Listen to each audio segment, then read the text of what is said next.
We will hear argument first this morning in Case 23-108, Snyder versus United States. Ms. Blatt.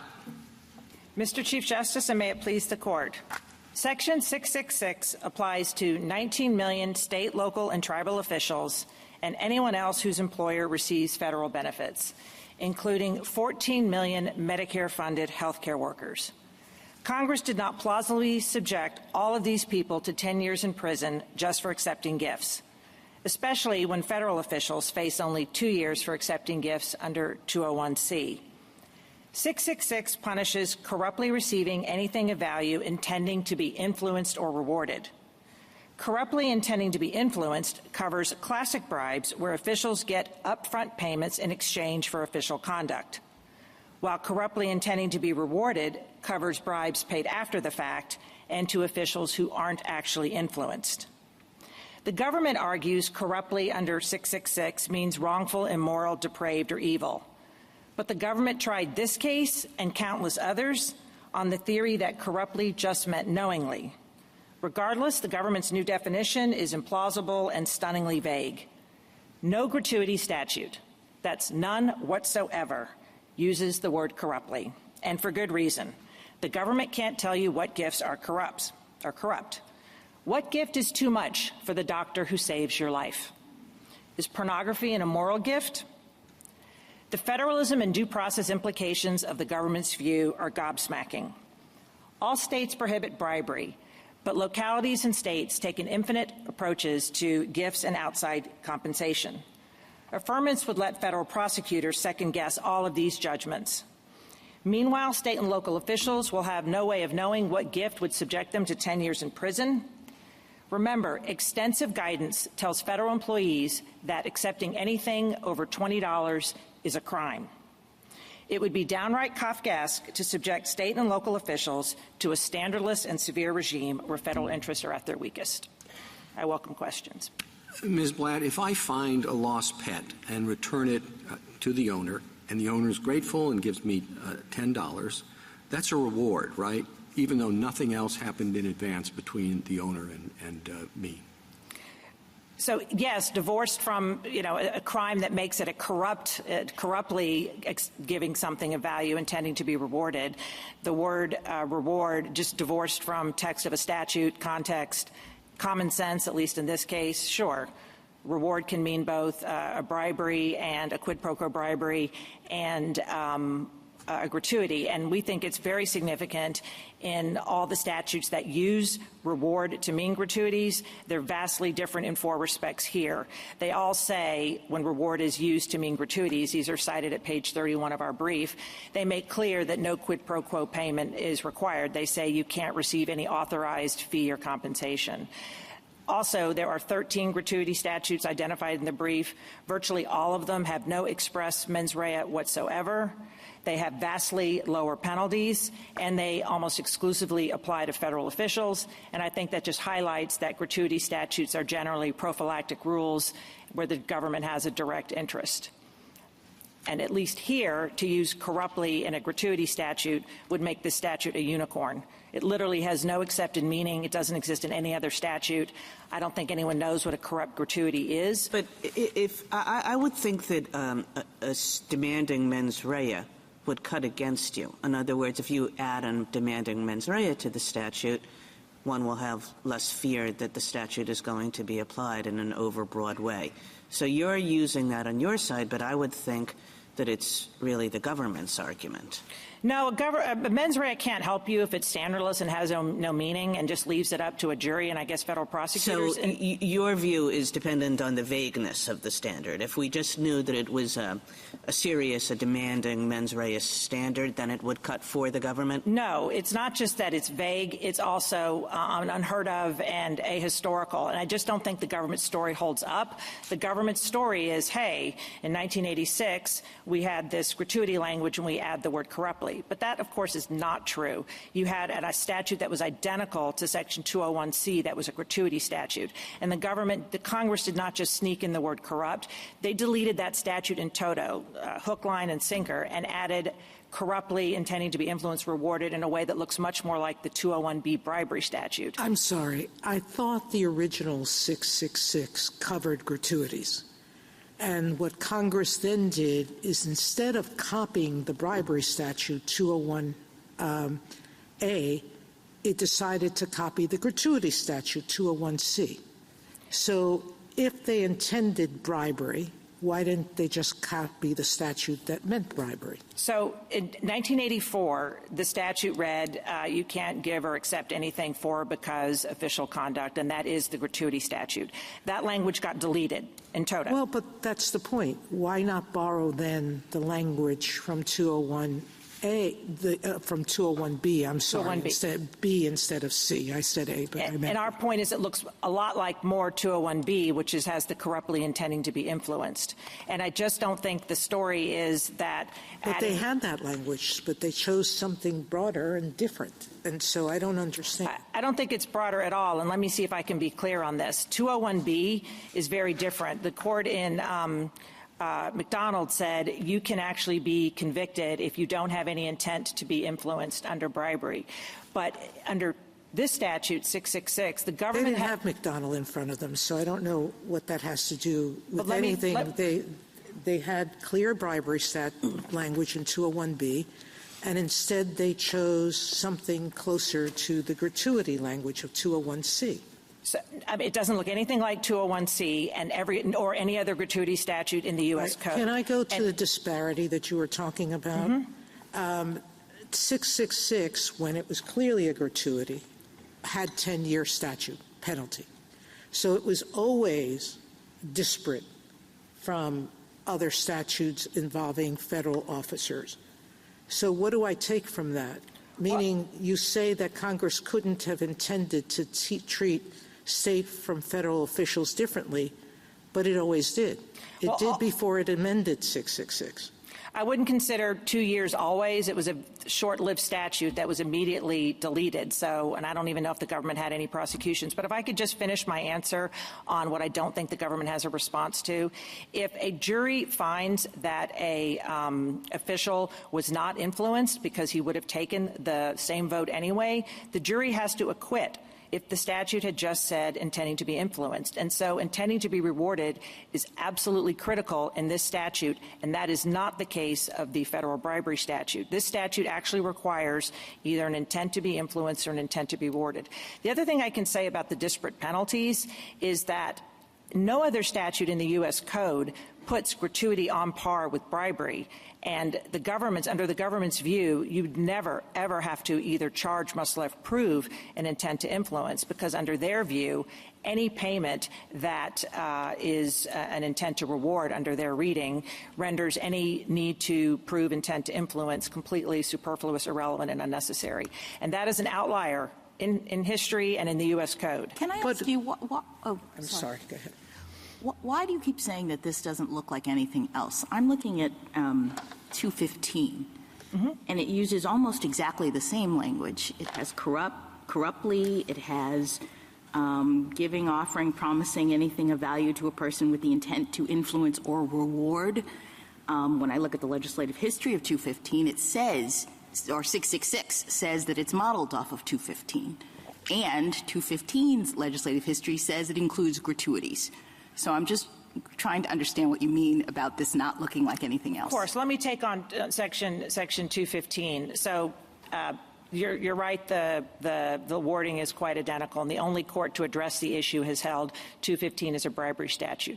But on the legislative history, to be sure, a footnote in the legislative history of section 215 mentions that that statute applies to gratuity. But if we're going to rely on legislative history, I'll take the footnote in the legislative history of section 666 itself. When it references the section 215 statute, it only refers to bribery. But now we're really going to be warring over footnotes in legislative history. I'll take ours. But the other thing I would say about 215, which is extraordinary, is that there is a provision, I think it's 215D, that says orders federal agencies to give guidance. So every federal agency has issued extensive guidance to bank officials There is massive guidance, of course, to federal officials. There is no such guidance, and had the government issued guidance, it would just make the federalism implications all the more bizarre. So bank officials are told, here's what you can and cannot do, and there's no... And are they told you can accept gratuities in the 215 context? The guidelines which were promulgated after Section 666 was passed, but again, No, I'm sorry, what's the answer? the guidelines do assume that 215 applies to gratuities, and that is the government's... And the language is identical to 666, correct? Correct, but no court has held that Section 215 applies to gratuities. It's got a 30-year sentence, and even if you did think it did, I would say the title at least mentions gifts, the legislative history says it means gifts, and there is a provision for guidance. None of those three things are true under Section 666. The title says bribery, the legislative history only mentions bribery, and there's no guidance. And it is truly unthinkable that officials would not know what type of gift is corrupt. Even a gift basket. I don't know where on the Harry and David menu the gift becomes corrupt. Well, that's... It ends at $3.19. It starts at $19.99. Ms. Blatt, can I ask you, so you're referencing some of the horribles, and your brief points out, the Harry and David gift baskets, the tip, the gift card to your garbage collector, that sort of thing. Can you point to any actual prosecutions or convictions even that have pursued those kinds of... Just two in our reply brief, and I don't know if they reached a conviction, but somebody was charged for soliciting donations to a sports league, and then another defendant was charged for having plaques and luncheon for female judges, and that was considered it. But this court, there's just legions of cases that say you're not going to interpret a statute with crazy breath on the trust me assumption of federal prosecution. And what about... I'm sorry. Just one other question. So, federalism breadth aside, you also point out that for private entities that take federal funds, and this would also channel into them. Apart from the pandemic money, are there other reasons to think that federal funds would pull private entities into this? Yes. You held in Fisher that it covers Medicare, which is one of the largest industries in this country. It covers every nurse, doctor, orderly, anyone at a hospital. It covers any grantee, and I think we gave in the brief, literally Google government grantees, and there's just tons and tons. Lockheed, Lobster. I'm sorry, doesn't the nexus requirement get rid of most of this? The tax collector, the person who just says thank you generally. The nexus requirement says that the gratuity must be, quote, in connection with any business transaction or series of transactions of a covered entity involving anything of value of $5,000 or more.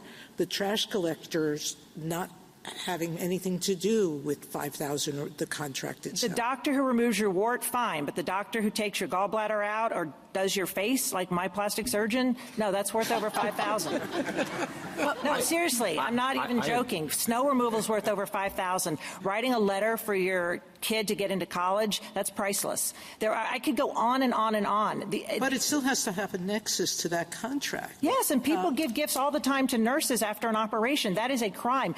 Do you think... Go ahead. Sure. Okay. I had thought that the government had actually pursued prosecutions below on the theory that the $5,000 in connection with the business requirement could be satisfied by pointing, for example, to the police officer's salary was more than $5,000. The government took an outrageous view expansively, which is why they used 666 over 201, because they didn't think it had to be linked to an official action. But they did fancy footwork in their brief and says, no, we won't do that anymore, so we'll keep it closer to 201. But no, that's why they love 666. I thought there was, in fact, an affirmed conviction in the Seventh Circuit in the United States versus Robinson along just the... You can ask them, because I think they're a little cagey on how much they will give on what a business or transaction is. But even assuming it's tight, it doesn't take that much to do snow removal that's worth over $5,000, or the police officer who helps find your kid who's kidnapped. This is like government officials and healthcare workers do stuff worth over $5,000 every day, every second, every minute. Can I ask? No, your turn now. No, please. Do you think that the horribles also apply to the bribery side of the statute? I mean, what strikes me about the statute is the number of people that it covers. But you can imagine all of your horribles being done on the bribery side. I give the orthodontist for my kids hockey tickets. so that, and we kind of, it is a quid pro quo, so that, my kid gets the best appointment or something like that. I mean, you can imagine a whole lot of cases where even though there's an explicit bribe, it also seems like, really, we're criminalizing that?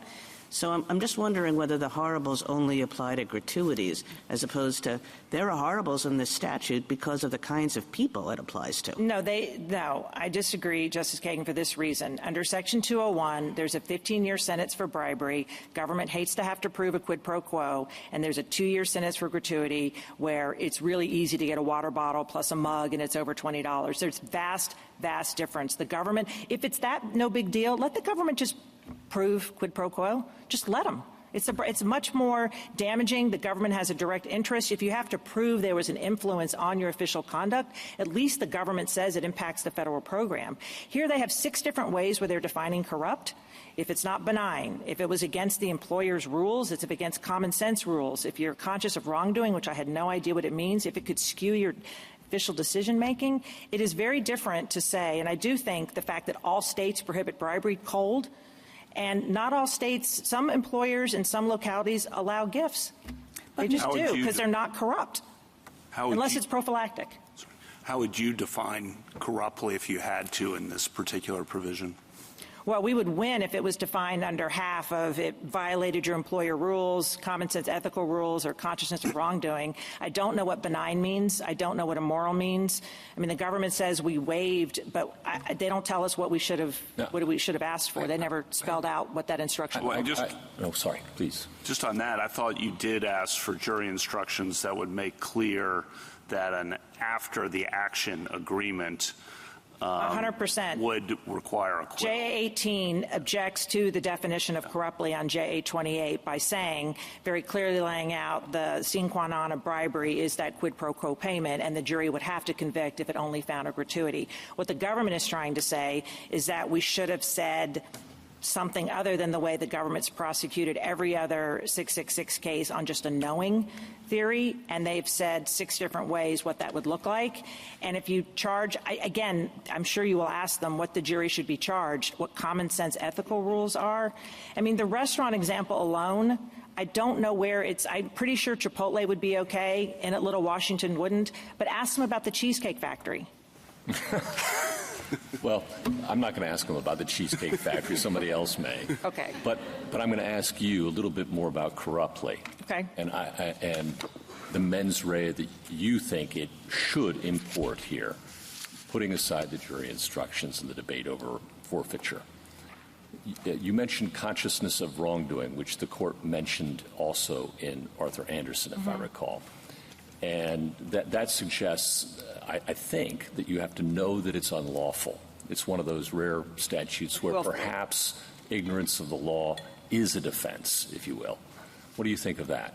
So, no, that's some other case. Corruptly has a very, very specific definition with bribery. It cannot possibly mean one thing for bribery and something else in this statute. It clearly means quid pro quo. Bribery has always had both common law, historic, 201. Corruptly means quid pro quo in this context. I think when you have Arthur Anderson, official proceedings, document destruction, what have you, corruptly can mean all kinds of things. It makes no sense what you're saying to me. Here's a case in which someone is, that's the allegation, demanding money, gets it basically for no services, spends his time giving 2 or 3 different reasons and services that he performed, which he didn't. And there's a series of meetings or phone calls, texts, etc., before the second contract is awarded between these people. At some point, can't the jury see that as a demand for payment for services? Well, and you're giving no definition that would cover that kind of behavior. So, first of all, I think that's different than the situation the Chief posited. I find someone's wallet and I tell them, I'm not giving it up to you unless I get a tip. Yeah, so I want half the money in the wallet. It's none of the federal government's business if a local official is doing nothing wrong with state and local laws and complied with all local laws. Most of their brief has nothing to do with their theory. Their brief is somehow there was improper steering by his buddy who's now the head of sanitation and trash, which is a little bit ironic. But their theory is... You are suggesting that the federal government can't say there is something wrong with demanding payment after the fact for an official act. The government has not, Congress has not criminalized gratuity against state and local and tribal officials. You are answering my question, yes or no. That's not a crime. It's not a crime. Not a federal crime. For state officials to run around the country with respect to federal contracts and say, I voted for X, now pay me. It's not a federal contract, but if there's bribery... a state contract. If the government thinks there was a quid pro quo, which they did here, they did allege and try to argue to the jury there was bribery, but you're making it a case where... No, I'm asking a simple question. It's all right, according to you, or it's wrong for federal law to attempt to take the situation, which is alleged here, that demanding payment for official acts is wrong. So you keep saying demanding. If he had asked for to please give me my GoFund money for my kid's cancer surgery, I think in your view that's a crime. And I'm saying Congress could not have possibly intended for that official in 10 years. But that's the problem with your example. Is the question whether it would be wrong for Congress to criminalize that or whether, in fact, Congress has criminalized it? Yes, it's the latter. It's the latter, so, okay. And why doesn't the language cover? I mean, I understand we're all thinking about this in terms of gratuities, and that opens the door to all of the, relatively benign examples that you bring up, when someone's just sort of showing thanks for doing services. But the statute does not use the word gratuities. In fact, the statute uses terminology that's very similar to what Justice Sotomayor just said. Right? Someone who corruptly solicits or demands, and I'm skipping here, anything of value intending to be rewarded. And those are the facts that the government is at least alleging in this case. And corruptly is completely a foreign concept to gratuity, and it's a very familiar... No, but I'm not... set aside gratuity. I'm just looking at the statute. Why aren't the facts that the government alleges here fitting entirely with the statement, the text of this statute? Because the plain language of reward can mean bribes.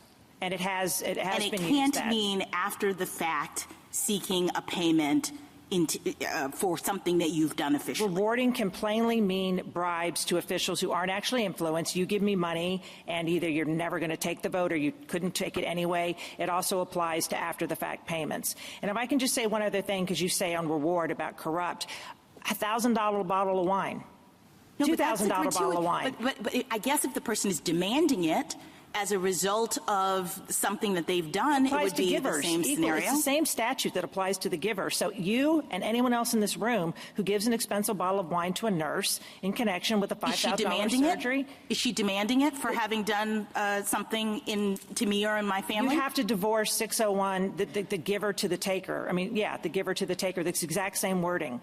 It applies to anyone who gives with an intent to reward. That's the plain language. And I think in your view, you'd have to draw a line between the $2 chuck at Trader Joe's and the wine that goes up to $500,000. And I don't know where the government's line is. There is no drop-down menu on Amazon for mens rea. There's just not there are 13 gratuity statutes. None of them are like this. They have no mens rea because they're just prophylactic, bright line rules. You can't get that compensation, which is why that is the federal rule. You get even $1, it is a crime, regardless of mens rea. And there are 11,000 pages of guidance to make sure that when you're a federal employee, you don't go to jail for 2 years. I don't know what every single person... So what is rewarded doing in this statute? Because basically you've defined it as bribery, and we have intending to be influenced. So what is the work of rewarded? Two critical things, and the government has a response. It's not a good one on one of them. They have no response to my first point. It takes the issue of timing and causation off the table, and where they don't have a response is on causation.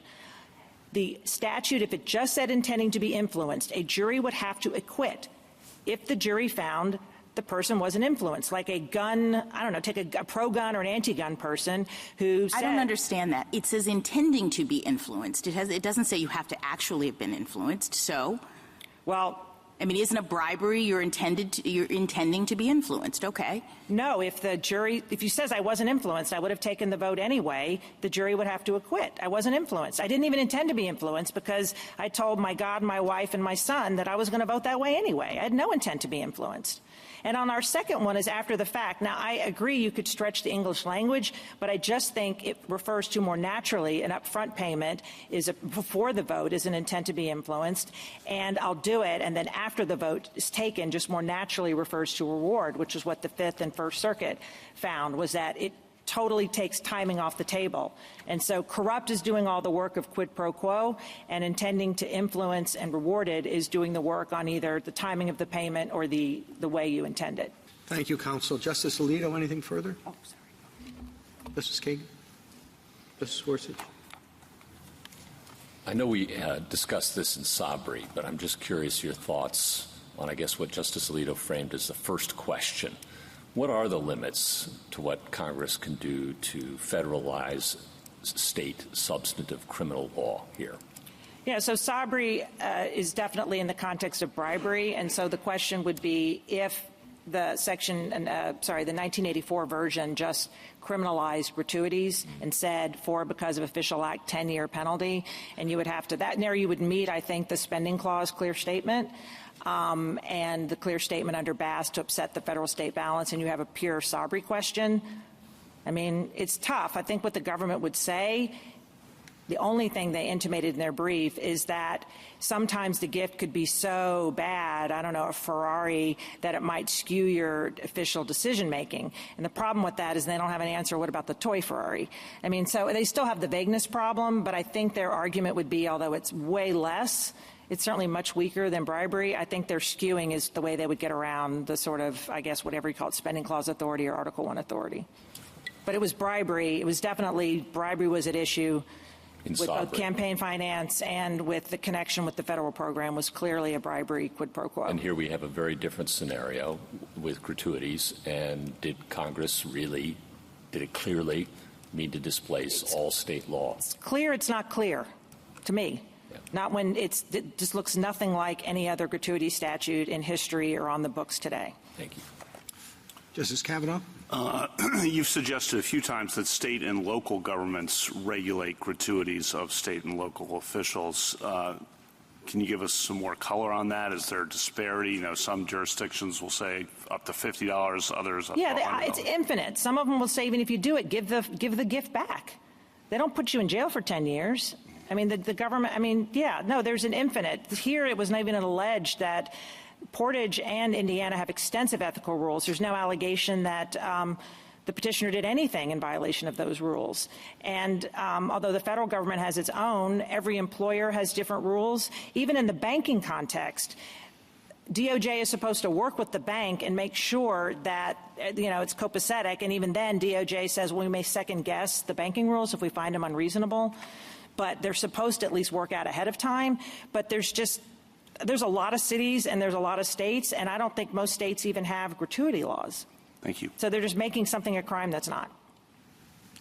Justice Jackson? Yeah, so if you're right, and there's a distinction between bribes and gratuities in the way that you're positing it, I guess we'd have a statute in which Congress is intending to prohibit an official from going to a company ahead of time and saying, pay me $15,000 and I will steer the garbage truck contracts to your company. But Congress would not have intended to prohibit that same official from steering the garbage truck contracts to the company and after the fact going to them and saying, okay, give me $15,000. Yeah, and I guess I don't understand how you have a statute that is rationally drawing a distinction between those two scenarios. Oh, Sun Diamond. Justice Scalia goes on and on and on, like one of his favorite cases ever. He just goes on and on about the big difference between a bribery, that's where you pay the money in exchange, and a gratuity that the action is taken, it's after the fact. 201 make that distinction. And so the other thing I would say, and you can ask the government's position does not depend on steering. This could have been the best garbage truck contract in the history of the planet, but didn't like the $10,000 or didn't like the type of gift.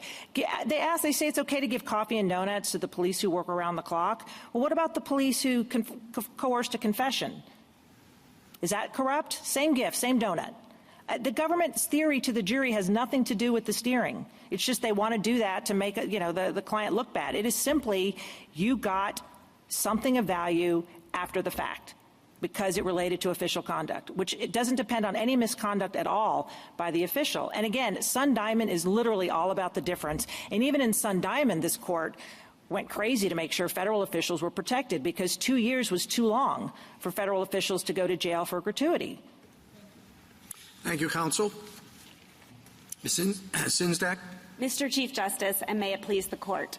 The federal government needs to ensure the money it appropriates to local governments for public benefits is allocated in a way that maximizes the benefits to its citizens, not the rewards for local officials. Congress therefore enacted Section 666 to bar officials from corruptly accepting payments with the intent to be influenced or rewarded in connection with their official duties. Petitioner asks this court to weaken Section 666's protection for the public fisc by holding that a person does not violate Section 666 when he corruptly solicits a payment with the intent to be rewarded, unless he has also agreed to accept the reward beforehand. But that requirement of a beforehand agreement finds no basis in the statutory text. The plain meaning of reward readily covers a payment given in return for an official action or decision that is already complete. So a police chief who sends his officers to foil a burglary at a store and then demands the store owner pay him $10,000 for his officer's work, he acts with the intent to be rewarded.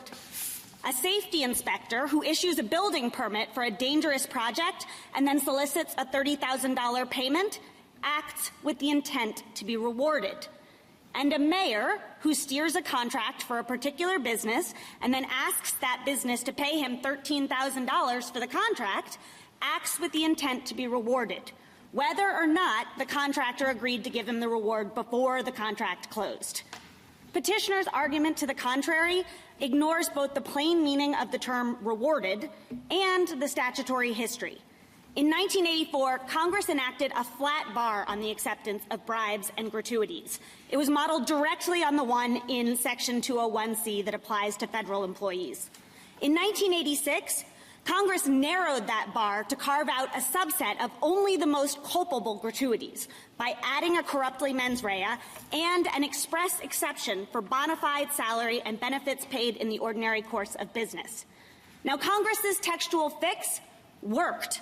Petitioners haven't pointed to any real-world examples of Section 666 prosecutions for the sort of innocuous gift-giving activity that occurs in the ordinary course of business. And I'm happy to explain why the two examples in their reply brief really just aren't what they're describing.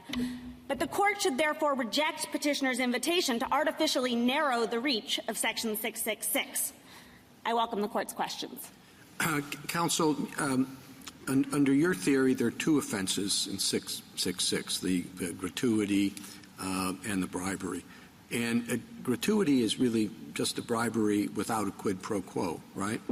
So first of all, there's a single offense, corruptly accepting a payment, and then there are two means of committing that offense, either intending to be influenced or intending to be rewarded. So it's one offense, the corrupt acceptance, and then two different means. And you're right, they overlap a lot of times when you're accepting a payment. Well, I don't know if they overlap. It seems one is a lesser included offense than the other, right? Gratuity. Why isn't the bribery thing just surplusage? You just show a gratuity, and as I said, it's just kind of bribery without the quid pro quo. That's all you need to show. No, there are going to be situations where somebody is going to accept a payment intending to be influenced without intending to be rewarded. So that's going to happen when somebody accepts a bribe and says, yes, this $10,000, it's going to influence me in making this decision, but I haven't made up my mind yet. And maybe they turn to someone else and say, hey, somebody else gave me $10,000 to influence me. Sure, $20,000 might push me in another direction. At that point, the person gets $20,000 and does what the second person wanted. Now, in the second situation, I think that is somebody who's both intending to be influenced and intending to be rewarded, because they're going to do something for that $20,000. But in the first situation, there is nothing to be rewarded. So they are intending to be influenced, but they haven't made a decision. They haven't taken an act, so they aren't intending to be rewarded. But no, that's a strange hypothetical, right? It doesn't really happen in the real world. I'm not sure that's... I mean, I guess what I'm suggesting is that you have to work pretty darn hard to get out of the problem that the Chief Justice suggested. No, I don't think so for two reasons. First of all, I don't think it's so far-fetched to imagine a mayor who says I'm taking bids on the contract, and hey, it sure would help if you put a payment, you offered me something too, and then I think you are going to have a few different payments happening with the intent to be influenced but not rewarded. But the second point is that I think this lesser included offense comes from the relationship between 201B, which covers bribery for federal officials, and 201C, which covers gratuities. And the 201C offense is a broader offense. It's the for or because of language. There's no corruptly mens rea. There's no express exception for bona fide salary and compensation. So there, I think it actually can be described as a lesser included offense. But here, it's not that all gratuities are covered within the rewarded, because, of course, the other restrictions within Section 666 still apply. So it has to be accepted corruptly, and we have the exception for... Keep going, sorry. Oh, no, I was just going to say the exception for bona fide salary. Well, I think the problem you have is, what does corruptly mean? So I think Arthur Anderson described corruptly. It said it has to be corrupt, so that means wrongful or evil or immoral. And so does a $100 Starbucks gift certificate as a thank you to the city council person for working on a new zoning reg, is that corrupt or not? So, no, and let me tell you exactly why. I think that How about a $500 one? So I think it would be helpful to set out what the guidelines are going to be here, because when there's a corruptly mens rea, what you usually see in the jury instructions, sometimes it says consciousness of wrongdoing, so you have to know that what you're doing is wrong. But sometimes what the jury instructions do is isolate what is actually wrongful, what is obviously wrongful about this conduct. So I think when we're talking about corruptly in connection with rewards, you have to isolate what's wrongful. And what's wrongful is when it appears that the government is for sale. What's wrongful, so here are three... Well, you're changing the hypothetical. The hypothetical is the actions taken, and a citizen gives a thank you. And it could be a gift card to Starbucks, or it could be tickets to a concert or game, and just drops it off to the person. Thank you for all your hard work on this issue. Appreciate you. So I do not want to get away from corruptly. I also want to point out that, of course, there's other limitations within the statute. So if the business or transaction that's being rewarded isn't worth at least $5,000, I understand you're not that. going to get there. Okay, I just want to make sure, because I do think, for example, in Sundiamond, Justice Scalia said that requiring this connection with a particular act is going to eliminate an innocuous gift giving for federal officials who don't have... I'm going to press on this. What is innocuous and what is not? And just as important, how is the official supposed to know ahead of time, oh, the $100 gift certificate's okay, but the larger one's not, or the set of books, or the framed photo? So again, I think there are three circumstances where the official is going to know that what he's doing is obviously wrongful. The first one is where he took the public act with the intent to be rewarded. Assume that's collapsing two different things. The council, you're collapsing two different things. That's not my hypothetical. Yeah. My hypothetical is the official knew nothing about the potential for the gratuity after the fact. So that's going to make it harder for the government to prove corruptly. But there are two other circumstances. Why? Because corruptly has to get at what's obviously wrongful in the statute, which is where you are performing public acts for private gain. Counsel, I'm sorry to interrupt, but I am going to interrupt there, because I think the questions and the ones I'm interested in have to do with mens rea on corruptly, and I think that's what Justice Kavanaugh is getting at. So put aside the actus reus for a moment. You say corruptly carries with it some mens rea. Absolutely. What is it? Consciousness of wrongdoing. So you think the defendant has to know that what he's doing is unlawful? or wrongful. He doesn't have to know about the specific. Well, he does not. Wrongful. Or wrongful, inherently wrongful. Where does that correct. come from? That comes from Arthur Anderson. Well, the consciousness of wrongdoing usually means that I know. I mean, wrongdoing is defined by law usually, right? But you're saying no, it doesn't. He doesn't have to know that it's unlawful. He has to know that it is unlawful or fill in the blank. Wrongful. And I think sometimes actually, so unlawful is usually, you're right, going to get you there. And here I think we have someone who did everything he could to hide that he was getting this money and said that it was a consulting fee. So you have a lot of evidence. How do you know it's wrongful if it's perfectly legal? Well, so it was not perfectly. I mean, is it a sin? Are we now talking about something that, something that would be a venal sin, or does it have to be a mortal one? I want to ground us in the facts of this case, so I think it's important here to establish that the Indiana Code actually bars giving a gratuity to a public official. The Indiana I'm not asking about Indiana. Okay. I'm asking about what the government's position is on corruptly and mens rea, and you say it has to be unlawful or wrongful. And wrongful in what sense? So, again, I think what we're talking about here is wrongful in the sense that Arthur Anderson said evil, corrupt, immoral. And sometimes that's immoral.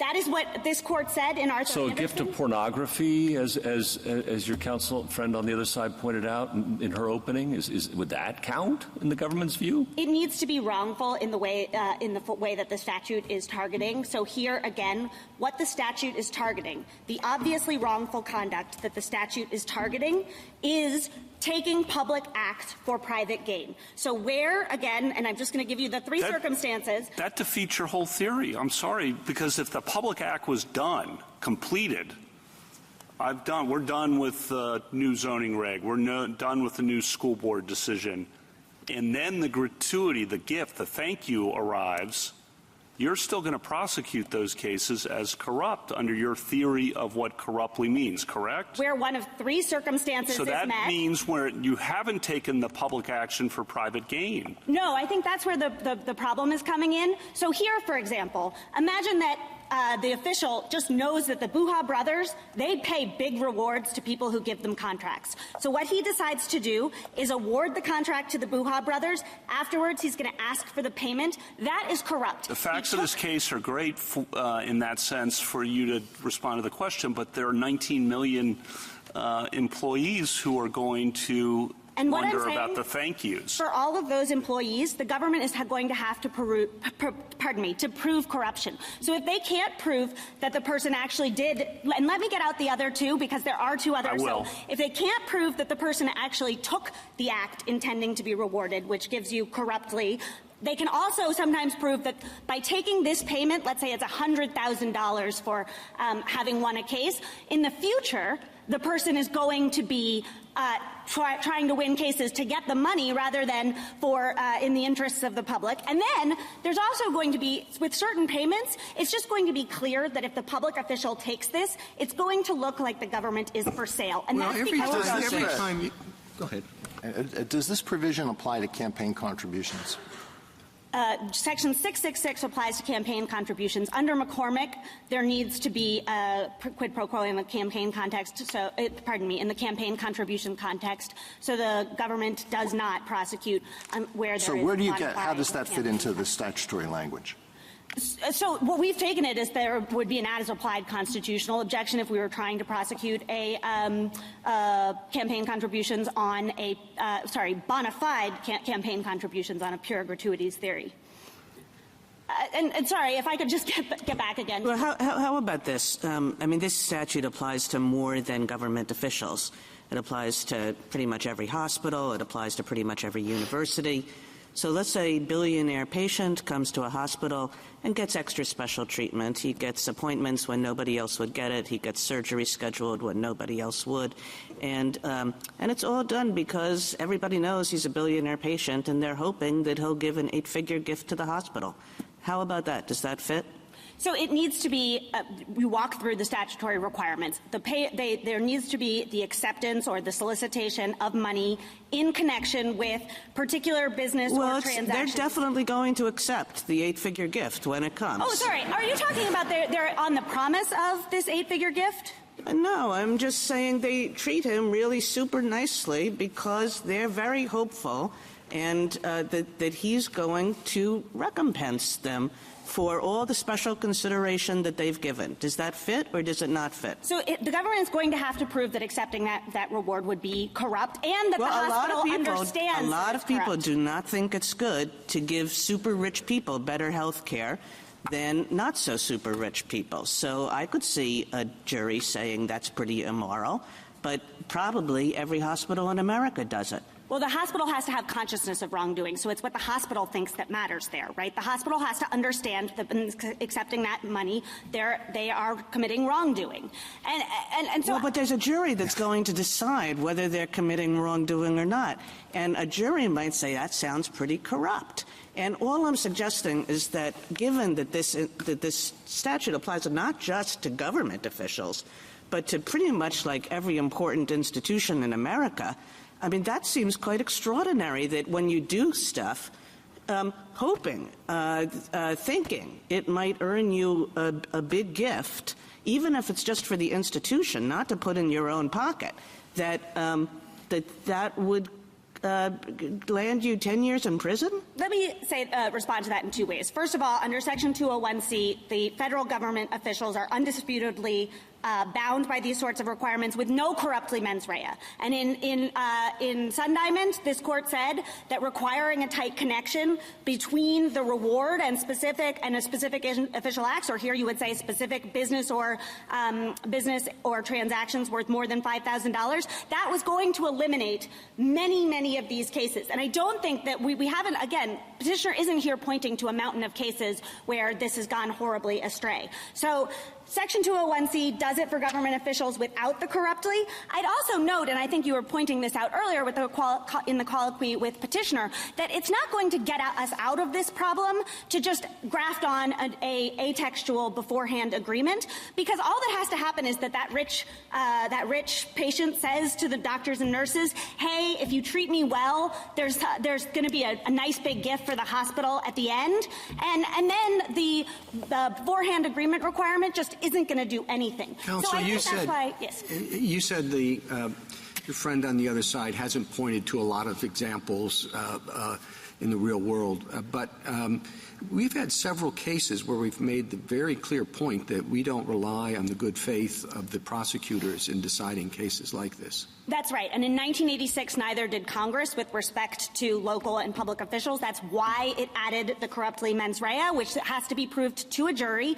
And that's why Congress added an express exception for bona fide salary, for compensation in the ordinary course of business. So Congress really did confront all of the concerns that I think the court is reflecting today. And it said, we recognize we do not want to just cover innocuous gift-giving activity. What is your answer to Justice Kagan's hypothetical? That's a question that would be submitted to the jury, and the jury would have to decide whether the donor acted wrongfully and the hospital acted wrongfully, right? They would have to prove that the hospital understood that it was wrongful to accept that payment. Now, again, that's going to be the case if the donor, under petitioner's theory, that's the case if the donor is telling the hospital when he goes in for the surgery. No, don't turn it into a bribe. It's a gratuity. It's after the fact. There's no agreement. Well, no. So it would be whether the hospital knew that it was wrongful. So, yes. Suppose there were internal emails and one official says, we really shouldn't be giving such special treatment to billionaires, and another email says, get real, we need money, and et cetera, et cetera. At the end of the day, Congress is entitled to draw the statutes and to make the bars the way it wants to. The reason, though, that I was pushing back and giving you the bribery hypothetical is that I really do think that what I'm hearing today is there are some payments that just aren't, or some gifts that just aren't corrupt. And that's going to be true whether you're pursuing a bribery prosecution. Counsel, how does anyone in the real world know the line? Put aside billionaires and hospitals. Deal with small gifts with the teachers, doctors, police officers all the time. And one could make an argument, if consciousness of wrongdoing doesn't mean consciousness of illegality, awareness of illegality, if it means something more abstract than that, how does this statute give fair notice to anyone in the world as to, and I hate to do it, but I'm going to, the difference between the cheese factory and the in a little Washington. Thank you. How does anyone know? Again, Justice Gorsuch, I do not mean to suggest that if you are aware that you are violating the law, that's not going to establish consciousness of wrongdoing. No. Counsel, put that aside. You've rejected that as the definition of consciousness of wrongdoing. You say it includes consciousness of either illegality, which I would have thought might mean wrongdoing, but I'm wrong. It can mean something more than that. It can mean a venial sin. It can mean a mortal sin. How does somebody who accepts the Cheesecake Factory know a trip to the Cheesecake Factory for nice treatment at the hospital, for treating my child well in school, for an arrest made? How does that person know whether that falls on what you call the wrongfulness side of the equation or not? Well, certainly they can look at ethical guidance and guidelines. How about looking at state law, counsel? How about looking at state law? They could do that as well. And let's say it's all legal under state law. If it's all legal under state law, the government is not going to be able to prove consciousness of wrongdoing. Why not? Why not? We're going to have counsel, please. Sure. We're going to have internal emails, just like Justice Alito posited. Some people say, I wouldn't go to the Cheesecake Factory. That would look bad. Or maybe you should go to the Cheesecake Factory, but not little Washington. Well, there's a lot of nice places to me. But you're going to have evidence, and you could prove it. And a jury might well convict. Sure, and that's why the act also has to be wrongful. This is actually a protection, Justice Gorsuch, so I think that maybe we're talking a little bit at cross purposes, because what I'm trying to say here is that the government has to show that it's wrongful and the person's aware that it's wrongful. So if it's lawful under state law, then the defendant is going to be able to come in and say, no, look, this is lawful under state law. So it wasn't wrongful. The state obviously didn't think it was wrongful. And by the way, is that an automatic rule? Is that an automatic rule? Is that a safe harbor? If it's lawful under state law or local law, then you cannot be federally prosecuted for the gratuity under this statute. If it's lawful under the governing rules that apply to the person. In other words, it's not made unlawful. If it's not made unlawful by the relevant state law or local law, is that an automatic safe harbor such that the federal government cannot prosecute under this statute? Yes, but I have to, just for the sake of the Public Integrity Unit, say that if a city mayor decided to change all the ethics rules to allow him to take billions of dollars in connection with contracting, then I don't think he could get it in. But otherwise, yes, we're not. So again, this is what I'm trying to say. The consciousness of wrongdoing isn't a trap for the unwary. It's to help the unwary. A little town has no rules about gratuity, so you can't prosecute anybody in that town under 666. No. So first of all, there would be state rules. Absolutely. There's going to be state rules. All right, there's no applicables. The state has left the regulation of gratuities to the municipalities. And a particular town has got 3,000 people, 2,000 people, 1,000 people. It has no rules about the gratuities that police officers can accept. Look, if the police officer can come forward and say, I just had no idea this was wrongful because there were no applicable rules, there was no applicable state law, then the government isn't going to be able to prove consciousness of wrongdoing. The question was whether that's an automatic rule. And first you said it was, and now an automatic safe harbor. Now I think you're saying it's not. No, I disagree. Let me distinguish between two things. One is a case where there are ethics rules that say this is permissible. Okay? If there are ethics rules that say this is permissible, if there are state laws that say this kind of gratuity is permissible, that is a safe harbor. Other than I changed the language of the question then to say also, what if it's just, to Justice Alito's point, not made unlawful? I see. Okay. So I think what's the answer there? Is that a safe harbor? It's not necessarily a safe harbor if it's obviously wrongful conduct. But I will say what is obviously wrongful? So isn't counsel? What's the jury instruction? This is a good way to say it. What is the exact wording of the jury instruction on corruptly in your view? So I think there's two different options. One is to isolate what is obviously wrongful in the particular case. That's what happened here, right? So in this case, and I think this is a helpful way of seeing how it played out, petitioner was not saying, I didn't know it was wrongful to take a $13,000 payment. What petitioner was saying is, I wasn't taking a $13,000 reward. I was actually taking consulting fees. So the jury instructions here said what the jury has to find is that the petitioner understood that this was a reward. So that's what separated the wrongful from the innocent conduct. So that's one way of doing jury instructions, to look at a particular case and just say, okay, what would make accepting $8 million for a hospital patient? Well, I don't think that gets you very far from the things where people have been talking about. Understood that this was a reward. I mean, they understand that the plate of cookies or whatever is a reward, but that doesn't mean that they should be facing the criminal exposure we're talking about. Yes, pardon me. And we're not saying that if the government was somehow prosecuting a plate of cookies, this instruction would be sufficient. What I'm saying is that in most cases, there's actually no dispute about whether it would be wrongful to accept thousands of dollars in return for having done some official act. The dispute is about, well, was it a reward for doing that specific official act, or was it something else entirely? You say that it doesn't. That the government's not going to go after you for the plate of cookies. That's right. But, I mean, Al Capone went to jail for tax fraud, right? Not for killing however many people. That's right. And, you were careful to make sure you weren't stepping on the toes of the Public Integrity Unit. But I expect they have a different perspective on a lot of these things than others might. No, in terms of whether the reward needs whether they can go after something that other people might regard as really sort of normal type of let's say gratuity, whether it's a Christmas gift for the trash collectors or something like that. No, I disagree, and they certainly couldn't in the Seventh Circuit. If you look at 41A, the Seventh Circuit said that accepting something corruptly is knowing that it's forbidden. So this is already in the Seventh Circuit.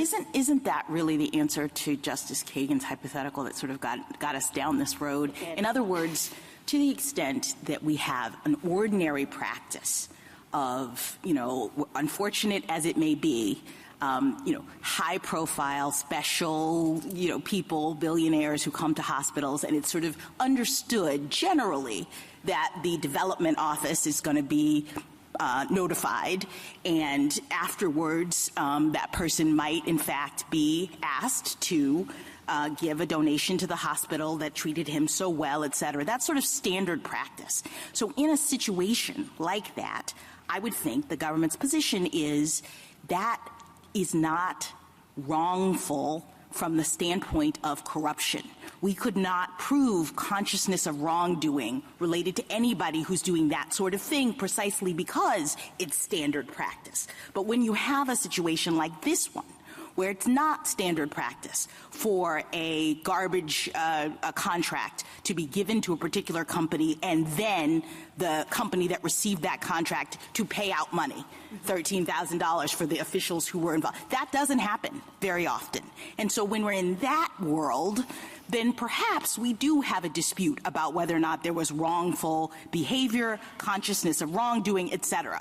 But that's what separates all these other standard practice, the cookies, the gift cards, the whatever. That's normal practice. Unless it's a corrupt, what if it's a corrupt, like, sorry to pick, on Illinois or Chicago, but what if you're talking about some sort of local unit or a corrupt hospital where that actually is kind of corrupt practice that everyone would agree would be wrongdoing, not the donation to the hospital. Talk about something that's more unsavory. Maybe these rewards are just kind of accepted in this small town and you can't use that guideline then that Justice Jackson is talking about what's standard, because graft could be standard or gratuities could be standard even in unsavory cases. So the government has the burden of proof. They need to prove that somebody acted corruptly with consciousness of wrongdoing. I certainly agree with Justice Jackson that if a person knows that this kind of behavior is happening all the time, that's the evidence they're going to put in to make it very difficult for the government to meet their burden of proof. I take your point that the government might say, well, this is an obviously corrupt hospital. Here's all the other evidence of that. Counsel, my head is spinning. Yes. I see the questions before us as twofold. Does the language of this 201C include a gratuity? It's very hard for me to think otherwise because the language is pretty clear. So if it's clear that it includes gratuity, a lot of these questions have to do with what kind of gratuity. And that's where I think my colleagues are focused on what does the word corruptly mean. And you are fighting their suggestion that if you limit it to accepting rewards that are unlawful, I think Justice Gorsuch said unlawful defined how. He would say under state law, I think. I don't want to be putting words into his mouth, but I think he would say unlawful by state law. But you want to broaden it. You want to say by ethical rules. But assume we put that aside. Can you live with, yes, it includes gratuities, but only if you define corruptly as being unlawful, the way that Anderson suggested it went a little more broadly? With the understanding of unlawfulness, yes, absolutely. Let me answer that directly. Let me also say that I take your point.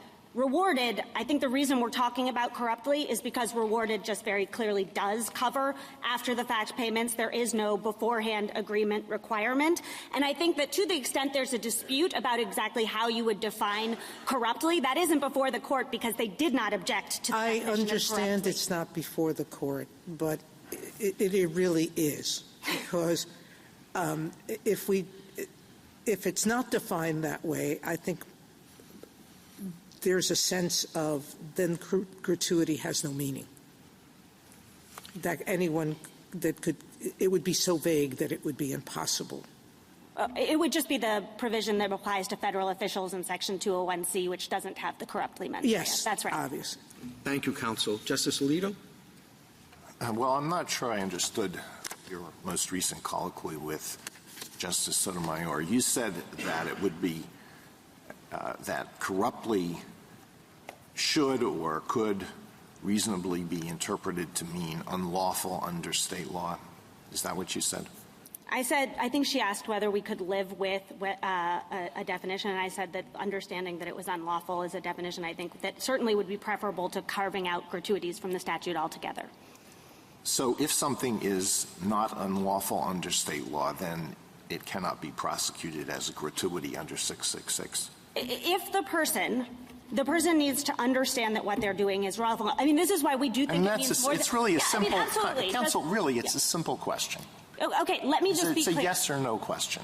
I just want to understand your position. Yes, absolutely. I can live with, as I said to Justice Sotomayor, that narrow definition. I do not think it is correct. So that's the distinction that I am trying to draw. But if the court is intent on saying, we have this statute that Congress wrote that says you can't accept a payment intending to be rewarded, but it has to be corrupt. If the court thinks that what Congress wrote is not good enough, it's not protective enough of city officials, and we need to graft a limit on, I would certainly rather you graft on a limit that is still going to catch people who are, like petitioner, taking large sums of money after they awarded a contract with every intent to get that large sums of money. I would certainly rather you leave some room for that as opposed to carving it out entirely. Okay, and just to summarize so I understand where you are, you think that corruptly means immoral or wrongful, and it requires knowing the person must know that what is being done is immoral or wrongful. Know that it's forbidden. Again, to be honest, I'm quoting Arthur Anderson, so I think if you're looking for my definition of corruptly. Just tell me sure. what the So definition. what Arthur Anderson said is that corrupt needs to be wrongful, evil, immoral, and a consciousness of wrongdoing. So that's it. That's what we're looking at. Okay, and where would one look to find the rules of wrongfulness and immorality that would be applied in that situation? Well, again, I think that the criminal laws are a great place to look. So where the conduct is obviously unlawful, you can also look at ethical codes and regulations if you're not sure whether something is obviously wrongful. None of this was litigated in this case because, again, there was no dispute that accepting a $13,000 payment for having granted a contract was wrongful. I think we understand that, but we didn't really take this case just to decide whether this case was correctly, this particular case was correctly decided. We took it to explore the meaning of this provision. Was the jury instruction here on corruptly correct?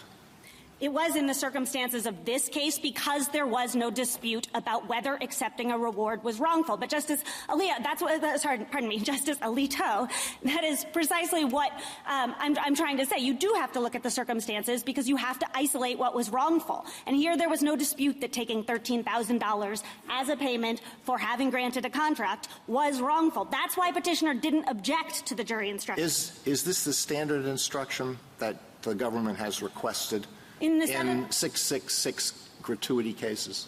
In the Seventh Circuit, this comes from the model jury instructions.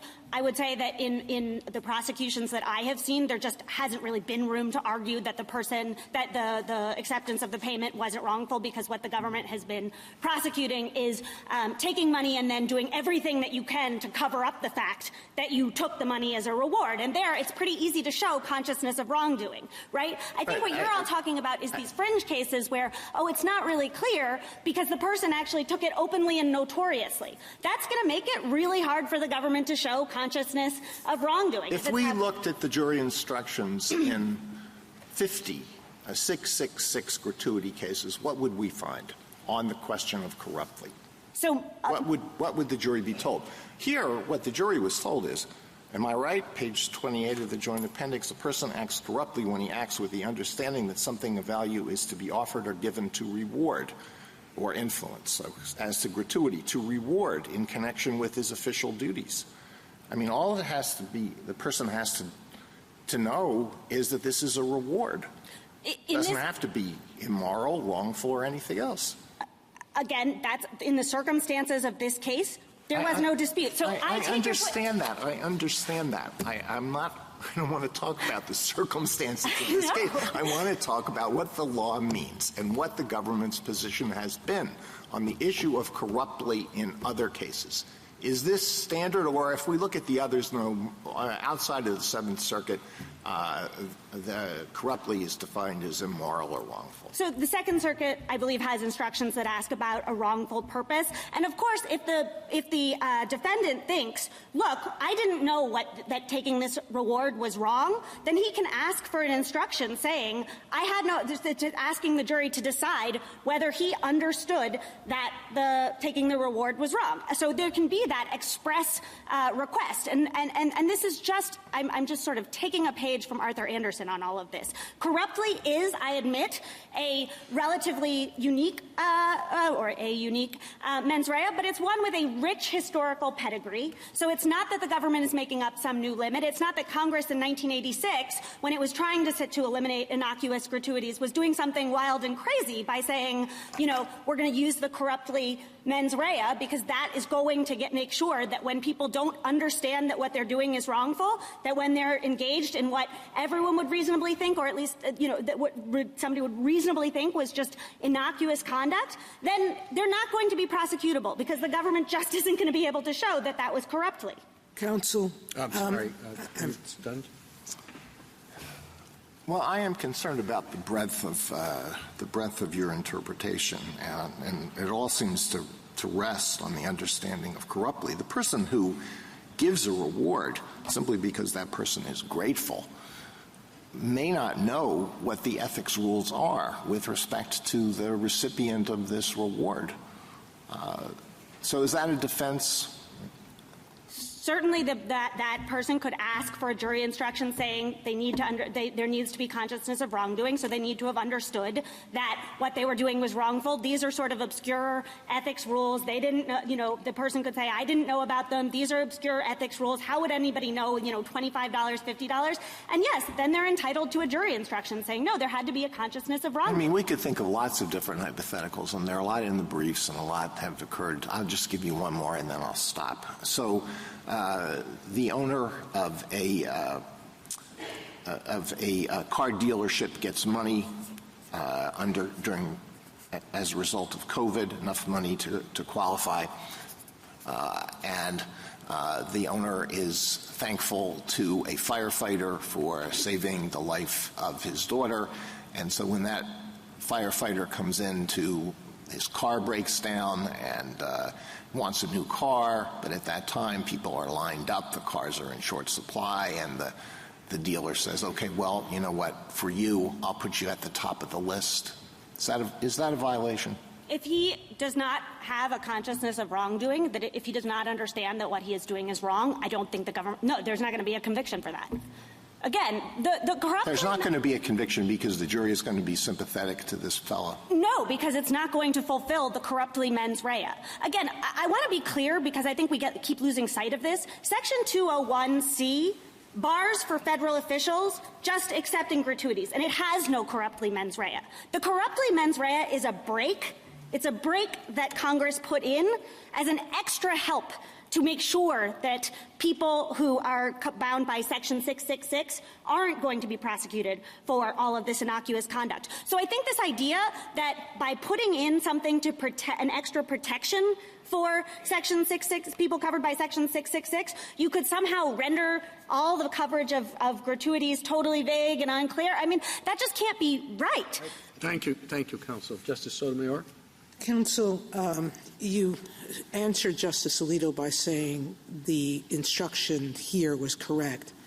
But I'm reading the Seventh Circuit opinion at page 580, and the court is talking about that it's recognizing the disparate penalties for gratuities between federal and state officers, and the difference is mitigated, this is the court's words, by the additional requirement in Section 666 that the reward be paid or received corruptly. And it defined corruptly, i.e., with the knowledge that giving or receiving the reward is forbidden. That's right. All right? But that wasn't part of the charge here. At 41A, no, because again, the petitioner was not. So the charge wasn't correct. It just was not. Any error was not preserved. I mean, that's an issue that could be dealt with on remand, but what I would I say, understand. Yes, just answer my question. Yes, I am. All right, now stop. Okay. Okay. Assuming, if you go back below, if we say that, I'm not saying we're going to say it, that it doesn't cover, that 666 doesn't cover any kind of gratuity, what happens? Is this a reversal or a vacate and remand? It's a vacate and remand because the government was pursuing a bribery theory. As well? Yes. And so it was, we don't know what the acquittal went to, whether it went to the bribery or to the reward? Pardon me, it's a single offense, the corrupt acceptance offense, that can be committed through intending to be influenced or rewarded. Now, the district court actually found that there was sufficient evidence to convict purely on the quid pro quo. I remember theory. that, Yeah. yes. Okay.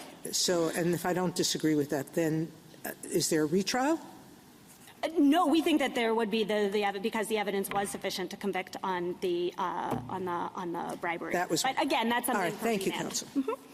Justice Kagan?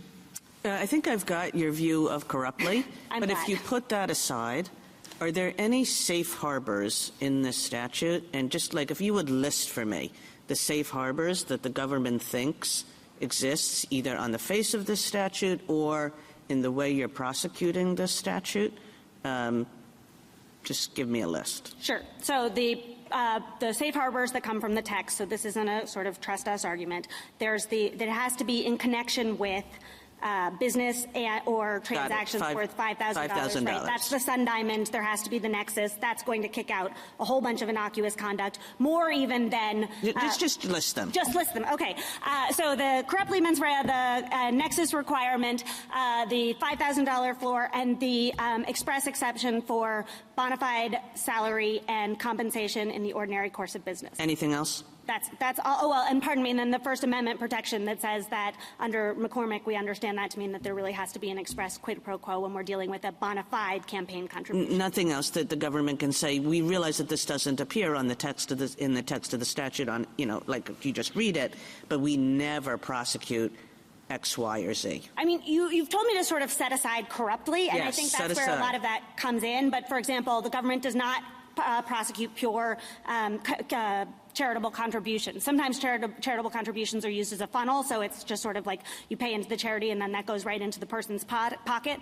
But the government doesn't prosecute these just a pure charitable contribution. If you actually look at the facts of the cases that they're citing, I think one of them is from the local 150. That's the Doniger prosecution. There's actually thousands and thousands of dollars of payments of all different kinds. That's actually on Westlaw. You can look at the facts. They're quite dramatic. So that's not just pure charitable contributions. Similarly, I think they refer to a building inspector case. In that case, somebody was the building inspector was giving permits and then getting, again, large amounts of money from developers, having given them that permit. So I think we had $240,000 loan, $30,000 the person just got to keep scot-free. So I guess I'm kind of trying to give you a picture of the sort of prosecutions, which I guess I'm not kind of including in here the kind of apple for teacher and the the hypotheticals that you see in petitioner's brief. They're just not even on the radar of the government. So I think those are just what we're looking for is, again, corrupt acceptance of a payment with the intent to be rewarded in connection with business or transactions worth at least $5,000. And when we're talking about all these hypotheticals, they just, in the government's view, I think in any court's view, in any jury's view, they just don't fall into that. Okay, thank you. Justice Gorsuch? Counsel, you, in your brief, make the point that we have to interpret rewarded your way rather than your friend's way because otherwise we're going to have a superfluity problem. In a case we're going to hear in a couple of days, the government makes the opposite argument. It says that, I think it says, overlap is not uncommon in criminal statutes. And therefore, superfluity doesn't come into play. Which is it? So I think that certainly sometimes there is superfluity in a statute. There's belt and suspenders. The reason not here, Justice Gorsuch. Why does it matter here, but it doesn't 2 days from now? So the reason that it matters in this case, and I can't, of course, speak for other cases, but the reason it matters in this case is that, because I'm here about this case. So the reason is you represent the government of the United States, which I would hope would take consistent positions across cases. And we let me Counsel, explain to you why we are. Thank you. So Congress added the term intended to be influenced or rewarded in 1986. So they're adding the rewarded to what would otherwise have been language closely tracking Section 201B. They clearly were trying to add something to cover more, to cover additional material. So there, when we have Section 201B, which would be the example of what you would do if you wanted to cover only the type of quid pro quo bribery that petitioner is talking about, they had that, but they didn't just take 201B and plop it into Section 666. I got it. Instead, they Counsel, added rewarded. I got it. Okay. And earlier this term, the government argued that it would defy common sense for Congress not to have required more serious sentences for more serious crimes in Pulsifer. And that argument prevailed. Here, you're suggesting that it makes sense for the more serious offense of bribery and the lesser offense of receiving a gratuity to receive the same punishment. Can you reconcile that one for me? Of course, the government looks first to the text, and we know that the text here says that the 10-year penalty. It did in 1984 when petitioner acknowledges that it undisputedly covered gratuities. But I can give you a historical reason why I think we have that, the 2 years under 1962 and the 10-year maximum. That wasn't my question. Is why would both bribery and receipt of a gratuity have the same 10-year sentence here? And we should ignore that, but we were supposed to take cognizance of that kind of issue just last month. Because Section 666 was enacted as part of the 1984 Crime Control Act, which also enacted the sentencing guidelines. And so Congress was moving from a situation where, as it had in 201, it was specifying specific sentences for specific for specific types of breaking of a law. So there's 201B. It had the 2-year maximum for that. In 1984, Congress is doing sentencing guidelines, so it's saying we're going to have, a maximum, but we're not going to worry about that because we're going to have mandatory guidelines that are going to take care of this. And then, in fact, if you look, Section 666 is listed both under the mandatory guidelines argument was the same point that was made in Pulsifer, and you said that wasn't enough there. So just to finish my point, if you look at the guidelines, there is a gratuity guideline that applies to Section 666. There is a bribery guideline that applies to Section 666. Under the gratuity guidelines, people are not getting more than 2-year sentences, and petitioner hasn't pointed to any where that has happened. Okay, last one, and this is circling back to Justice Kagan, and again, put aside the question about corruptly, it seems to me that the major safeguard that you pointed to in that discussion was the $5,000 threshold. Is that right? The $10,000 threshold and the $5,000 threshold. I think the bona fide salary exception is pretty important. Okay, got that. Okay. With respect to those thresholds, the government seems to have argued that they're satisfied pretty easily in connection with business of an organization. The government's argued that we can take account of the salary of police officers, which are obviously more than $5,000.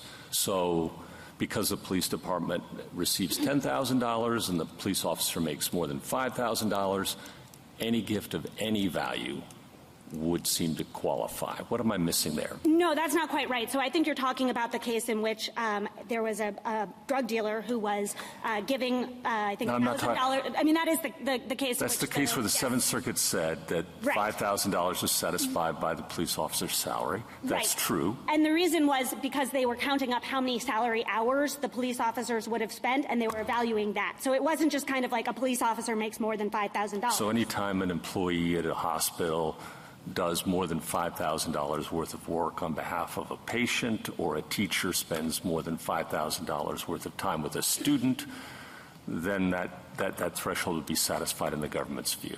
Where the specific transaction in business is worth more than $5,000, yes. Okay, thank you. Justice Kavanaugh? You've said several times, I think, that some gratuities, some thank yous, should be prescribed, either because of the appearance problem they present, government officials getting payments like that, or because they're suggestive of something more nefarious that might also be going on with respect to the government official. And you know, there's widespread agreement on that, I think, and I certainly do as well agree on that. I think there are two issues here you need to deal with, though, and I'm going to come back to them. One is we're talking about state and local officials who might have different state and local rules than what the federal government's going to come in and superimpose on them. The second issue is the word corruptly. And you said, I think, that the word corruptly was a break on an otherwise broad statute, and so it's a good thing here, right? And I accept that, but the problem is the word corruptly then creates enormous uncertainty and vagueness about where the line is drawn. And so when you have state and local officials who have one set of rules they think they're following, coupled with a vague federal line that they have no idea where that's drawn, and it's up to 10 years in prison, that's a problem. So I think to alleviate that concern, it is consciousness of wrongdoing. So if there's uncertainty about whether accepting that reward is wrongful, the government isn't going to be able to prove that the person had this consciousness of wrongdoing. Well, you nicely anticipated my next question, which is to drill down again, and you did with Justice Sotomayor, on wrongful, and Justice Gorsuch as well. I think it's your backup position. I think you said you could live with it, but I'm going to make sure I've got it. An instruction that says you're only guilty under this statute, paraphrasing, if the conduct was unlawful under state or local law. Can I live with that? Oh, they're over cutting out gratuities entirely? I mean, yes, I'm going to take the narrower statutory surgery. And knew that it was unlawful, because you've said consciousness of wrongdoing, yes. So consciousness of illegality. In other words, this statute would be narrowed to a situation where it was unlawful under state or local law, and you knew it was unlawful under state or local law to take that gratuity. That's Yes. That's better from your perspective then. That's absolutely better. I think it might be worse for some defendants where the state or local law has some ticky-tacky requirement that they just couldn't possibly have known was really wrongful. So I think this is actually less protective in some ways, but I'm certainly willing to live with it. Well, that may indicate that even the backup position's no good, but that's no, I don't think so. You're arguing against yourself there a little. No, I don't think so. Again, the very worst is, I think what you could be saying is that, we know that gratuities are barred under Section 201C with no corruptly mens rea. I mean, if you think that corruptly just can't be adding anything, then we just go to Section 201C. That lends to the clarity point. I mean, it's clear there. But here, when you put corruptly in, now you don't know where the line is. You don't know if the concert tickets, the game tickets, the gift card to Starbucks, whatever. Where's the line? And so there's vagueness. That creates the problem that... No, I disagree. And you say, this is my last question, you said these fringe cases as compared to this case. I think the, quote, fringe cases are the everyday concern. Again, there's a requirement of consciousness of wrongdoing. So if the person couldn't know that this behavior was wrongful because it was unclear, because there are some line drawing difficulties, because some people think this is wrong and some people think it's right, then the government isn't going to be able to meet its burden of proof. So it's not introducing... You're sitting in a criminal courtroom after, you're a regular, police officer or a local official. You've depleted your money. To defend yourself, you've lost your job because you're prosecuted. And it's like, oh, well, the good news is they won't be able to meet the burden of proof because some people thought it was okay to do this? No, I mean, prosecutors have a responsibility not to bring prosecutions that don't meet the statute. And what I'm saying is that the statute prevents that kind of prosecution. So it's what Congress said. We don't want to reach innocuous conduct. We want to make sure we were going to put in a mens rea that makes sure that you understand that what you're doing is wrongful and you do it anyway. That's the nature of this mens rea. It's a break. Thank you. Justice Barrett? Okay, so I'm increasingly worried about the scope of the government's position. I'd like you to tell me how your backup position that you were just talking about with Justice Kavanaugh works for the private university or the private hospital employee that Justice Kagan was pointing out, satisfies the grant amount. And I'll say, as Justice Gorsuch pointed out, I don't think that the nexus requirements or the $5,000 requirement does a whole lot of work. And, for the surgery, the employee's time, or the police officer's time working your case, or the professor's time spending, trust me, tutoring is expensive. I've paid a lot of tutoring bills. The professor spending all this extra time, outside of class. So if state and local laws, I assume you're encompassing ethics rules for state and local government employees in your answer to Justice Kavanaugh? Yeah. So how does that cash out for the private people? So if it's acceptable under those rules, I think it's a safe harbor, is what we've been discussing. Right, but I'm saying that these ethics rules aren't going to apply in the private context to the car dealer, the private university, the private hospital that's swept in because of the federal funds. Oh, I don't think that's really necessarily true. I think many entities, like hospitals, research institutions, the entities that are actually being covered here, they do have ethics rules. So there is going to be something to look at, but also that they can certainly... But not the state and... I guess, let me just pin you down. I'm not saying that they won't have ethics rules. Mm-hmm. The hospitals, the universities, et cetera, they're going to have ethics rules. I don't know about the car dealerships. But what I'm saying is if state and local government rules don't apply to them, where do you look for your backup position? Is it the university ethics rules, the hospital ethics rules? I think that where I look is whether they had, I think the easiest thing is whether there would be concrete evidence that this was wrongful. So yes, if their entity's rules barred the thing, then I think that's going to be pretty good evidence.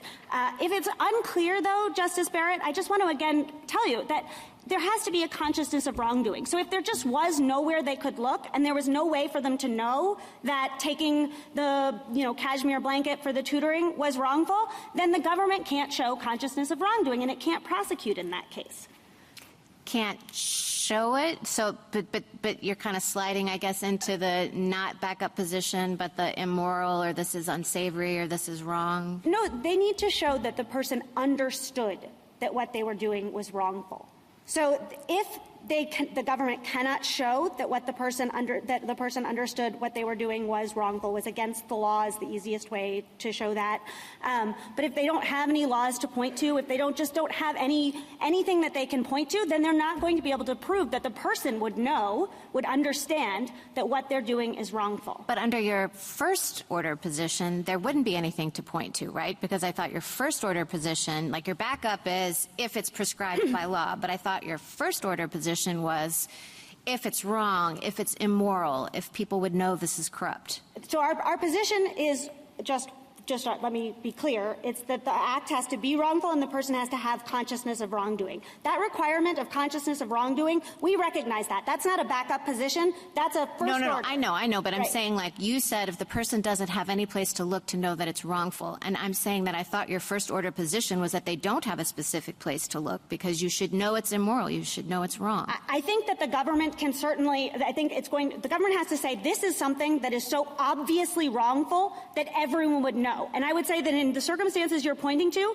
the government isn't going to take that position. They're not going to be able to say that just because, that it has to be obviously wrongful. Because what they're saying is we don't have evidence to demonstrate that this specific person knew that what they were doing was wrongful, but this is something that is just so obviously inherently unlawful or not unlawful, I don't want to confuse things, inherently wrongful, that the person would be bound to know. And I agree with you that when it's something that is either permitted by ethics rules or it's just never governed by ethics rules, this isn't something that people even think about in the ethics world, maybe because cookies are just so, obvious, then there's just the government, there isn't going to be that consciousness of wrongdoing. The government isn't going to be able to show, and they're not, and therefore the statute does not cover that person because they do not understand that it is wrongful. Justice Jackson? So I guess I'm just totally confused in a lot of ways because I had understood this case to be about a totally different part of the statute. And by what I mean is that suddenly it seems as though it's becoming a vehicle to investigate the corruptly solicits or demands element as opposed to the influenced or rewarded element. And I read the question presented to be about reward. Like, what does reward mean? The petitioner's statement of the question presented is whether 666 criminalizes gratuities without any quid pro quo agreement to take those actions. So I thought we were looking at reward and determining whether or not you needed a quid pro quo. But it sounds like there's a lot of concern about the corruptly element. So can I ask you, do we need to take a position on corruptly here to rule in your favor on the question presented in this case? No, to rule in our favor, you just have to look and say that rewarded obviously encompasses rewards that are accepted without a beforehand agreement. All right, and if we were going to think about corruptly, I guess I'm trying to understand how this case on these facts even really presents that issue. I mean, I understand all of these hypotheticals about the blankets and the Starbucks and the gray areas around where people could say, is this person really acting corruptly? But was there a dispute in this case that it was corrupt for this official to, if he was taking a reward, to receive the $13,000 under these circumstances? No, and that's generally the way these cases go. It's not someone saying, I took a reward, but I thought it wasn't wrongful. So it's not someone disputing the consciousness of wrongdoing point.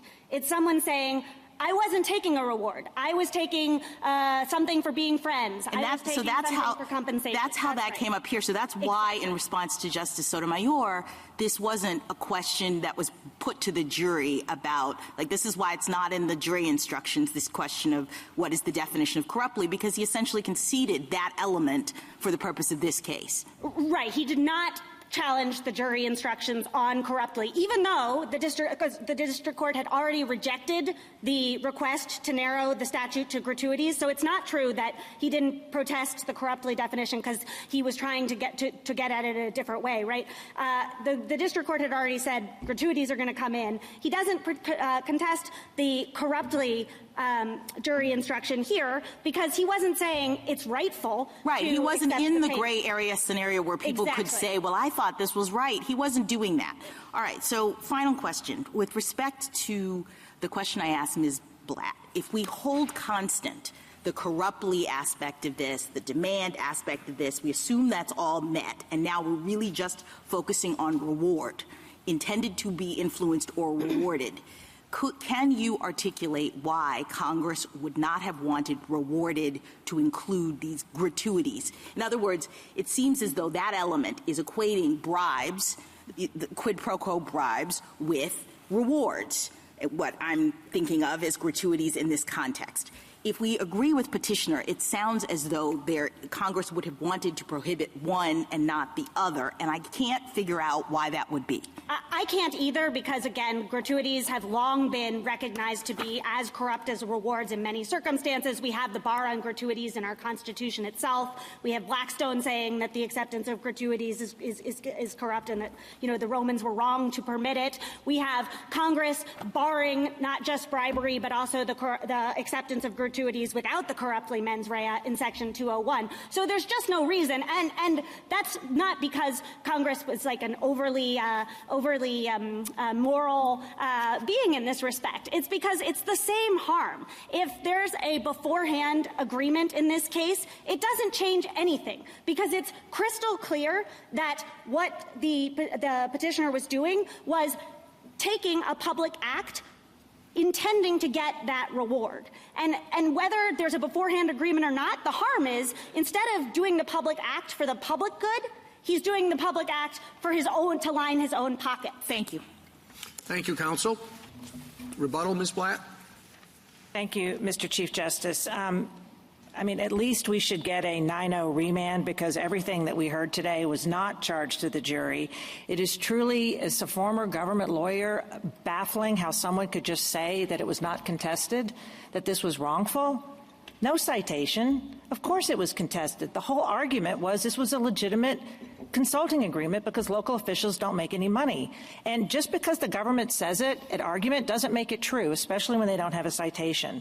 There was no jury instruction. And then at times I feel like we're in a Senate room drafting language. She literally said, here's what the guidelines are going to look like going forward. What we're going to do is we're going to isolate wrongfulness. We're going to talk about if it appears for public sale and on and on and on. And then she said consciousness of wrongdoing 36 times. Consciousness of wrongdoing has never appeared. And here's where, if we're going to look at text, guess what? Corruptly applies to bribery. It has to mean the same thing. Corruptly, as in consciousness of wrongdoing, has never been the mens rea for bribery. And so now every single prosecution for bribery, I guess the defendant is entitled to an instruction. I didn't know what I was doing was wrongful. I didn't know it was unlawful. My hospital said I could do this. No, she wants a separate rule for corruptly. And to say that it's not part of the case is absurd. Corruptly means quid pro quo. Intending to be influenced and intending to be rewarded are parts of that quid pro quo. The other thing I just want to get to, and Justice Kavanaugh got on this, there is a statute that the statute applies to accepting. It also applies to anyone who gives. That's 666A2. So 300 million Americans are covered by this. Anyone who gives a gift commits a crime if it's corrupt. Now, that consciousness of wrongdoing has to apply to the person who goes to the car dealership or to the billionaire or the poor person who wants to give a toy truck. And then she said, well, I guess it's standard practice and you have to ask for it and it'd be for sale. You see something, you say, I like your water bottle. It's got that, nice little Apple logo. Here, take it. Gratuity. You just give your job away for sale. You literally said, you want it, you can have it. Or they asked for it. I mean, this is preposterous that this would go into inherently wrongful. I still can't figure out, what about escort services? That seems not standard practice to give that to your university admissions, but maybe a plaque would be, or maybe a crystal would be. There's literally no guidance here. And the real irony is at least the banking officials would have more guidance. This is just kind of made up as like it sounds like at moot court they worked this out because it would sound good. The stuff on the lesser included and greater included was gibberish.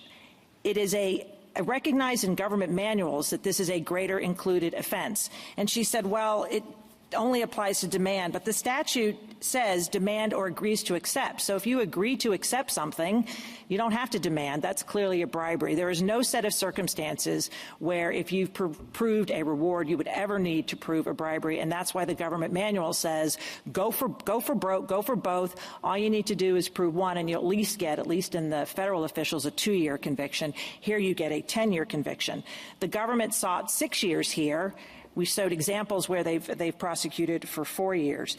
And the other thing in terms of the line drawing, I don't know why can I get a ride in the Uber would not count, because that's asking for, part of a value. And this definition of consciousness of wrongdoing, I don't think it gives anybody any guidance whatsoever about what happens day in and day out. So at least we get a remand. And Justice Sotomayor, on the harmless error under Nader, I'm not sure why she said evidence sufficiency. The standard is beyond a reasonable doubt. They'd have to show the jury instruction, and so there'd have to be overwhelming evidence of bribery, and so that would have to be worked on a remand. But none of this was in the jury instruction. It was adequately yelling to the top of the roof that this could only apply to gratuity, i.e. gratuities were not wrongful. Thank you. Thank you, counsel. The case is submitted.